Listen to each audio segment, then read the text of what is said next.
What did you advise the president initially as he considered his actions in Iran, and what are you urging him to do now, especially with Americans seeing higher prices at the pump and some of the fallout from that across the economy? Do you express any concerns like those you've expressed in the past on the possibility of these extended wars? Well, Bill, I appreciate the question. I know you guys have to ask it, but imagine the situation. We're in the situation room where you can't even take your iPod in there, or your AirPods, I guess what they're called. You can't take your iPhone in there. You can't take anything in there because it is the most classified space anywhere in the world. And I sit there with Pete Hegseth and General Kane and Marco Rubio and the entire White House team, and the president and I and the entire senior team are talking about the options and about what we need to do and about how we must best protect the American people. I hate to disappoint you, but I'm not going to show up here and in front of God and everybody else tell you exactly what I said in that classified room, partially because I don't want to go to prison, and partially because I think it's important for the President of the United States to be able to talk to his advisors without those advisors running their mouth to the American media.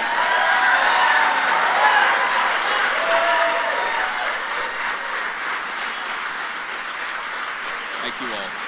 What a classy answer by Vice President JD Vance. That moment right there really encapsulates the key difference between President Trump's second term and his first term. During Trump 1.0, there were so many leaks coming out of the White House. Anonymous sources would leak negative stories to the press. They would leak negative tips to the Democrats. Meanwhile, in Trump 2.0, they are running a very tight ship. And here, JD Vance, you can see being a team player. And it's clear that he has his differences on what's going on with Iran, obviously, over the course of not just the campaign, but during his career. He's been against foreign intervention, boots on the ground. He's been more isolationist. But the media, they're trying to take those little nuggets of truth and trying to spin them into controversy. So they're trying to divide the Trump White House. Just take a look at this headline from Politico earlier this morning. Vance was skeptical voice in White House on Iran strikes. So it makes sense that the media is asking this question again and again, because clearly they're trying to turn President Trump and JD Vance against each other. I think the media is shocked at how tightly run the White House is, and I think they're also shocked at the polling numbers. So they're shocked that the vast majority of Republicans still support President Trump and support what's happening in the Middle East. It's as if the media has never heard of the word nuanced before. It's as if they can't tell the difference between a prolonged forever war and boots on the ground versus short-term airstrikes. Yeah, there's a huge difference there. Now, it's not just JD Vance. The media has asked President Trump himself this question. Take a look. Are there any points of disagreement between yourself and your vice president when it comes to U.S. action in Iran? I don't think so, no. No, we get along very well on this. He was, I would say, philosophically a little bit different than me. I think he was maybe less enthusiastic about going, but he was quite enthusiastic. But I felt it was something we had to do. I didn't feel we had a choice. If we didn't do it, they would have done it to us. I felt, based on the negotiations that were being had by Steve Witkoff and Jared Kushner and Marco and Pete, and everybody was involved, I felt that they were looking to tap us along before they hit, and I thought they were going to hit. And if they hit us first, that would have been a very bad thing. The two key words there are philosophical differences. Not my words. That's what President Trump said. Oh, him and JD Vance have philosophical differences about what's happening in Iran. And to me, that's a great thing. And I would have thought that the media, the Democrats, shouldn't they be happy about that admission right there from President Trump's mouth? Because the media and the Democrats, they've been claiming that President Trump is surrounding himself with sycophants. Oh, he's surrounding himself with yes men, and he doesn't have anyone else in the room providing an alternative point of view. Well, that was the clearest evidence yet that, yeah, President Trump is seeking all points of view. Clearly, there is a philosophical difference in what's happening in Iran between Trump and JD Vance. Now, Trump there said that JD Vance eventually got on board, and that tracks with the reporting, right? That JD Vance is there to be an advisor to the president. He gives his perspective, he gives his point of view, but whatever the president decides, ultimately, the president is the commander-in-chief, so he falls in line and he supports him. And that appears to be what's going on, what's happening right now. But shouldn't the media be happy that someone is saying no to President Trump or saying, hey, have you considered this? Have you thought about this aspect? I mean, I would have thought that the media would have been thrilled to hear that. Just think about it. In today's day and age, where divisiveness is the norm, you have President Trump and JD Vance disagreeing on something fundamental, disagreeing on what we should do in Iran. Yet, they're still able to work together. They're still friends. They still like each other. It's not as if JD Vance is out there backstabbing President Trump or out there trying to undermine the president. No, that's not happening at all. Isn't that what we want in leadership? Isn't that what we should aspire to as a country? And so that's why I think the media is, focusing on all these non-stories, because they can't tear the Trump administration apart. You've probably seen the headlines, right? The media is focused in on all this podcaster infighting. They're focused on Megyn Kelly, Tucker Carlson, Ben Shapiro, Candace Owens. I mean, they're all throwing barbs at each other right now. And I think, some of them are more activists than journalists. And so that's why they're focused on trying to figure out where the grassroots of the Republican Party or the conservative movement are headed. But the media is focused on that because they want to divide the base. They want to divide the movement because nothing they've done to the administration is working so far. And as if all of that wasn't enough, as JD Vance was boarding Air Force Two, the media stopped him on the tarmac to ask the same question yet again. The president said earlier this week that you had a philosophical difference than him, that you were less enthusiastic on the onset of this war. Is that true, and what is your opinion of how it's going? Well, I think you guys, again, I answered this question earlier. I'm sorry about that, Taylor. You asked this question earlier.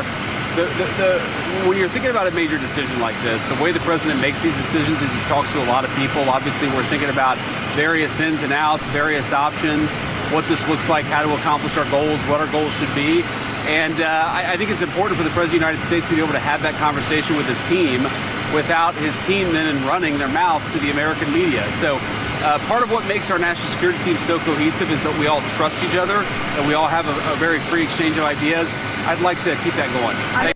Obviously, they're trying to catch JD Vance off guard. They're trying to get him to stumble, but he's been incredibly consistent every time they've asked this question. And again, they're asking it because they're trying to turn the White House against each other, because clearly the media and the Democrats' attempts to turn the base against the administration has not worked. But before we get into those polling numbers, I thought this would be an interesting time to talk about the Kalshi betting markets, because ever since the strikes on Iran began, a strange thing has happened in terms of these numbers. The conventional wisdom was that JD Vance was the heavy favorite heading into 2028, but since these strikes in Iran began, Marco Rubio has leapfrogged into first place. You can see Marco Rubio was in third place below both Gavin Newsom and JD Vance, but as of the making of this video, the betting markets have Marco Rubio at 19%, Gavin Newsom at 18%, who is tied with JD Vance, also at 18%.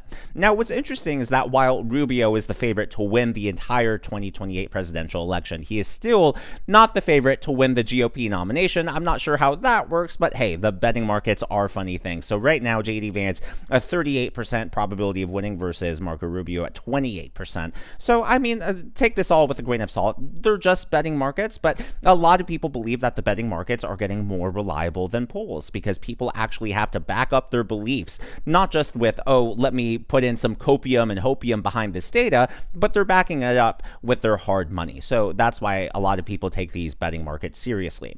Well, in terms of the polls, the Washington Post reported this. A Post poll shortly after the strikes began found 39% supported President Trump ordering airstrikes on Iran, while 52% opposed them and 9% were unsure. This new poll asked generally about the U.S. military campaign against Iran, finding 42% support it, 40% oppose it, and 17% are unsure. So you'll notice that support for the war has actually gone up by 3 percentage points. Now, that loss is actually for those opposing it. Compare that, the first poll they did, 52% oppose the war. Now, only 40% oppose the war, and the rest are undecided. So they're moving from opposing to undecided. That doesn't mean that all the people who are now undecided are going to support it, but clearly this war isn't as unpopular as the media and the Democrats hope that it will be. And so that's why they're focusing on all these stories that they are today, right? They're focusing on, oh, JD Vance is against President Trump, or oh, the podcast podcasters, the MAGA podcasters, are all turning on each other. And the latest hoax that they're all going in on is this one. According to the Wall Street Journal, Pentagon is moving additional Marines, warships, to the Middle East. So many in the Democrat Party, many in the mainstream media are saying, look at this, they're moving 5,000 Marines and sailors over there. It's a pretext to boots on the ground, and what's this going to cause? It's only putting more troops in danger, but they're not reporting the full story here. So it's 5,000 total, 5,000 Marines and sailors, not just Marines. Now, the Marines are assigned to the 31st MEU, which is based in Japan. This is according to NBC, and is the Marine Corps' only constantly forward deployed MEU, as MEU is notable because they are trained for crisis response, such as evacuations from dangerous areas and protecting embassies. They are also trained to be the first ones on the ground to set up areas for other forces like special operators to come in and conduct a mission. The reason that's important is because we know there are multiple crises happening right now. First of all, many Americans are stranded in the area. That includes not just tourists, but government and embassy workers as well. Obviously, there's what's happening in the Strait of Hormuz, but we've also seen the reports that, hey, we've identified where these uranium stockpiles are, and there's been talk of maybe sending in special forces to take that uranium out of Iran. So if that's happening, hey, you saw it right there. They're usually the ones who do the prep work for this. Obviously, we pray for their safety. We wish them nothing but health and success in all of this. But the media acting as if this is a precursor to Iraq or Afghanistan 2.0, that is not true at all. And we know all of that is true based on the ads that Mossad and the CIA are running. But before we get to that, I would like to acknowledge the members of today's Governor's Club. They are Jeremy 2001 Happy, Lisa H, Super Roamer, Drago11, and Moon Fairy. These are people who give tips and super thanks to the channel. I'm glad that you enjoy, and I'm glad that you're here. Well, a few videos ago, I showed y'all how President Trump hacked Iranian television. He aired this message, really a call to arms to the Iranian people. Now, since then, they've said, hey, we're increasing the ferocity of our strikes, so wait till we give you the signal to take to the streets. That's why we haven't seen an uprising yet. But Mossad and the CIA have both started running new ads in Iran. They're pushing this not just on social media, but there are also rumors and reports that they've hacked Iran's state TV again. This is the ad that Mossad is running.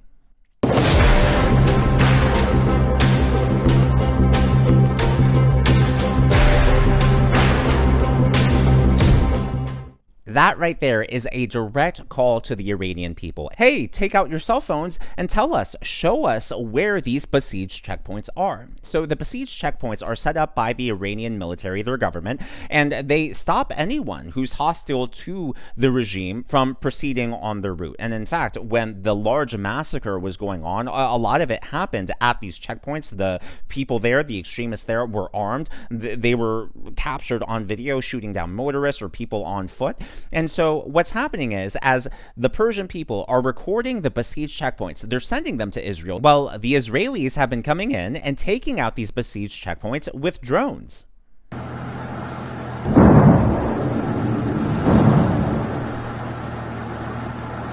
Yeah, President Trump has said time and time again there won't be boots on the ground, and the only way he's really going to be able to achieve that is if the Iranian people rise up, if they take to the streets, and if they actually overthrow the regime and overthrow their government. But obviously, the Iranian people aren't going to do that if these besieged checkpoints are still in place. So you can see systematically they are taking care of every issue that, you know, is causing the Iranian people to hunker down and bunker down in fear. In fact, cell phone footage from inside Iran now shows that those besieged checkpoints have been moved under bridges because they're terrified of being hit by these drones.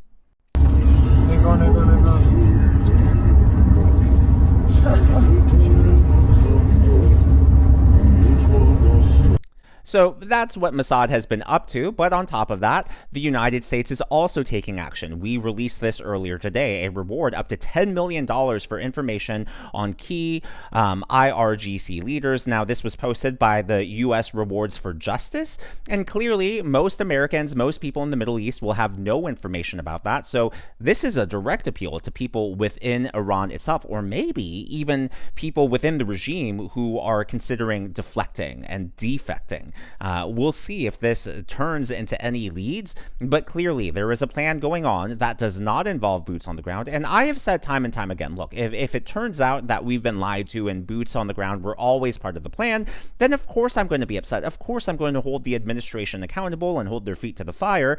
But so far, there's been nothing. Again, nothing here that really is raising concern. And I think the media's narrative in all of this, the media divisiveness and their attempt to turn the administration on each other, their attempt to turn MAGA podcasters on each other, really shows us how desperate the Democrat Party is right now. As always, though, all of this is just my analysis and commentary. That's what's happening in the world of politics from my point of view, and I would love to hear from you. So the media, the polls say that 90% of MAGA support what's going on in Iran. Are you part of that 90%? Do you believe that those polls are accurate, or do you believe that this is just more media manipulation? Let me know down in the comments below.